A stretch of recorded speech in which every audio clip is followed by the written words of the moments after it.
Hello everyone, welcome to this platform of mutual learning. Today we will be discussing about crisis and emotional strength, and let me remind you again, it's not emotional crisis. Today we are going to discuss about crisis, that is all sorts of crisis: financial crisis, educational crisis, occupational crisis, mental health crisis, and financial crisis, and then we'll also figure out how we can fight it all, survive it through, standing emotionally strong in our own way. And before I go on describing the crisis and the strategies to fight it through, let me also underline the fact that none of it is possible without help of family and friends. This video is a brief summary of an interactive session held with patients who are suffering ataxia. I'm sure many of you have not heard this term ataxia, and few those who have heard probably do not know that this is a degenerative illness. Before I proceed, I would also like us to understand and come to the similar platform, like what all we are going to consider as crisis in this particular session. Though we will be discussing, we shall start discussing with financial crisis. Let us first come on mutual term as far as definition is concerned. So in this session, we will be referring to crisis, and as per dictionary also, crisis is an intense danger or a time of difficulty that projects intense danger. And it would be preferable that we all remember that impactful word intense in the definition, because small difficulties or little risk, little danger is normal. People take it as a normal course of life. Only when the feeling is intense, then we term it as crisis. Coming to financial crisis, it's a loss of large part of financial assets. This could be caused by recession or fall in global economy, unwise investments, etc., extravaganza, and etc.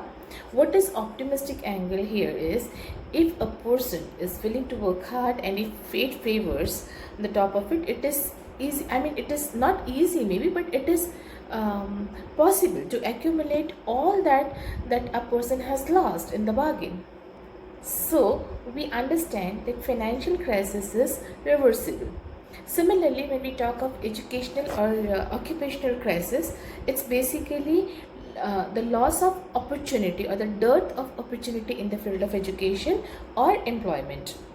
Again, the process is reversible, because as soon as the economy of that country gets stabilized, door to education and employment will again open for those people who have lost it for some owing to some or other reason.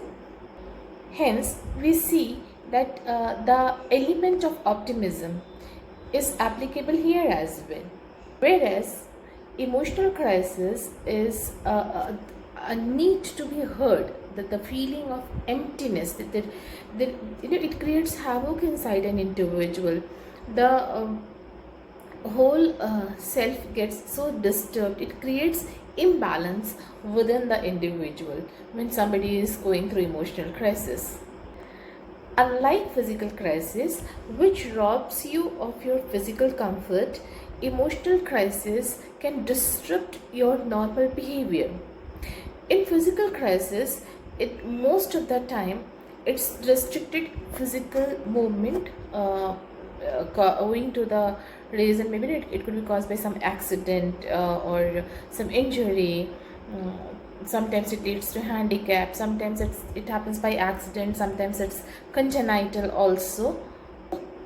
But eventually people come to terms with their physical loss. They learn to live their life in a normal way. Gradually they pick up ways, and they find out new ways to support their life. And sometimes this whole process of rehabilitation is done in such brilliant manner that the other segment of the society, the remaining of us, they put us in dilemma, and we are pushed to rethink and redesign our life, wherein sometimes all normal people have go of some opportunities, assuming that we probably cannot do it. But when I see that those people with certain physical limitations have changed that definition on perception of what you can do and what you cannot do. And in the same line, when we talk of patients suffering ataxia, it's irreversible. Their physical condition is irreversible. It's a degenerative illness of the nervous system, which has no cure till date, and the optimistic part which is lacking here is nothing can restore their the control they have in losing over their physical movement, and in the process they go through so much of emotional crisis, they go through financial crisis, so everything becomes irreversible in context of ataxia patients. So how do we recognize ataxia patients? The symptoms are they would fall, there is stumbling, incoordination of the body movement, they cannot touch their nose directly like this, and there are many more. Even when if ever we discuss the physical clinical symptoms, then probably we can discuss that as well. Right at this minute we are discussing the crisis an ataxia patient suffers. They go through financial crisis, physical crisis, emotional crisis, all sorts of crisis at one go. An ataxia patient doesn't only lose control over the physical movement, they lose control over their education, their plan, their employment scheme, their dreams, their relations, and so many more things. The finances they must have accumulated over the years all gets spent in their treatment. So it's not easy to deal with all this crisis simultaneously. It's a battle they are fighting, and when I talk to those patients, I see that how beautifully they are winning over this battle. When I say the topic is crisis and emotional strength, I see that ataxia patient can win their battle only with a lot of positivity and a lot of determination. So they need people who can fill the movement and environment surrounding them with a lot of positivity and lot of happy moments. We also understand that this is not a fight of ataxia patients with the outside environment. It's a fight that family and friends are fighting together to survive through this crisis. Nothing can be won over alone, and because ataxia is a continuous process of degeneration, the ataxia patient loses control over their body gradually, and at the same time at similar pace they also lose control over their relations, they lose control over the opportunities, they lose control over their finances. So family members are great support. If they do not support the patient, it is very, very difficult to survive through such situation. And here we are to discuss how family members and friends can help this special group to overcome their difficulties in life. It is understood this way that ataxia hits a patient anywhere from their childhood to the late adulthood. It affects their quality of life. It shatters their more than than physical gait. It shatters their financial arrangement. It shatters their social circle. It kind of confines them to a single room, and because this because of this restricted movement, many a times the whole infrastructure has to be refurbished, so this puts on a extra expenditure on the family, and many of the patients have to dump their dreams of life. They seriously lose that very hold on life, because the work they had been doing requires a lot of finer movements. So From where do we get that emotional strength then? Of course, from introspection, of course, from insight. I would like to tell all my friends over there that introspection and positive orientation can help you reshape your life. Maybe, when I say ataxia, the disease is irreversible, yes, but we can still make our life happy with some fun filled movement and some support from society and other family members. And in this line, I would urge the society to come forward and get this ataxia sufferers involved in some simple task which can which they can be in which they can be benefited in some commercial terms also. And in the process, more than anything else, it's family members and friends who matters. Please understand, ataxia patients are they need it to be understood. Many patients face a lot of trouble in speech.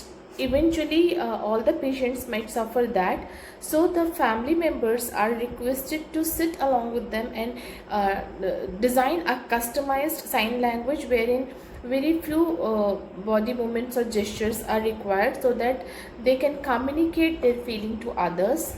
And friends should take turns to visit the patient, because as anybody else, the ataxia sufferer also look forward to meeting people and share memories and interact and talk and spend time gossiping, talking, discussing things.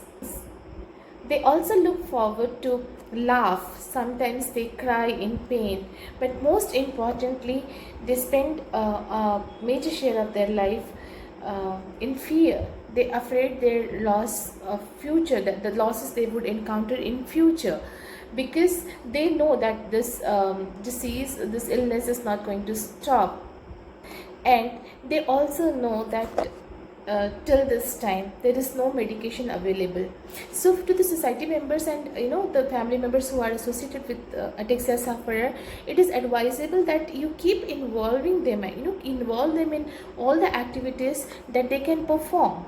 And if they are not being able to perform certain activities, it is advisable that family members should take turns to take care of the patient, so that the one member is not burdened, and secondly, the patient himself or herself should not get bored in the same company all the time. When I say company, I mean that all those patients who suffer ataxia, got affected by ataxia, had some friends, some very good friends during their school and college days. Those friends should take turn to visit them, because during college days or school days, as peer influence worked, and they learned better and they felt better, same way peer participation can push them or motivate them to do better. The zeal to be zeal towards life can be pushed further, and with lot of optimism and positivity, this ataxia sufferer can take this battle on. Peers are great source of positivity, and when a person is with their best buddies, there are certain it creates a kind of environment in the mind wherein the restoration of faith and the motivation to live through the strength to fight the crisis, it is always enriched. Any time spent with peers is an enriched time as far as emotions are concerned. And what we should not do is asking question like, what next, is there anything found, what did you do wrong, and do you feel better than what you were feeling yesterday? Such questions put them into negative frame of mind. So the society, all the members from the society, it's a humble request that do not repeat such questions, do not probe into their personal life, do not try to indicate that they must have done something wrong to be suffering this way. Such people and such statements never help anybody to recover from any illness for that matter. things are better when you are surrounded by people who care for you, who love you, who can, maybe they're not able to spend time with you, but they are able to share their energy with you. So, most importantly, try to surround yourself with people who can make you laugh. I also would like to remind the society that few of the ataxia sufferers are the bread earner of the family. They are provider for the family. So, if possible, join hands and involve them in certain activities wherein they can be employed in some way, some indirect way, and it would be easy for them to accumulate finances for the family. This segment of the society, those ataxia sufferers, need experts from different field of society. They need to be told about government policies, new discoveries in medicines, if there is any kind of employment that they can do with their, along with their limitations, restricted movements and all. They need to be told about this. They need to be guided for making wise investment as far as finances are concerned. They should be taken to places wherein I mean, not physically, but if at all any expert is willing to, they should conduct awareness program for such patients wherein they can understand their life illness in a better way and plan their life in much better way. This would inject a feeling of safety, security, belongingness, assurance, companionship in them. They would feel associated and connected with people. They will have a share of humor in their life, and this would certainly help them fight their battle and win over the condition. All a person needs is a little space for them, for self in the society. Like I'm telling you, it's a degenerative illness, and this is irreversible also. All the patients who are conducted with ataxia knows this, that this is not going to, the whole thing is not going to get reversed. But at the same time, all we can do as responsible citizen of this world, this country, is to create a little space for them with a lot of warmth, huge occasions of positivity. We can create space for them with love, care, humor, and we hope that they smile while they heal.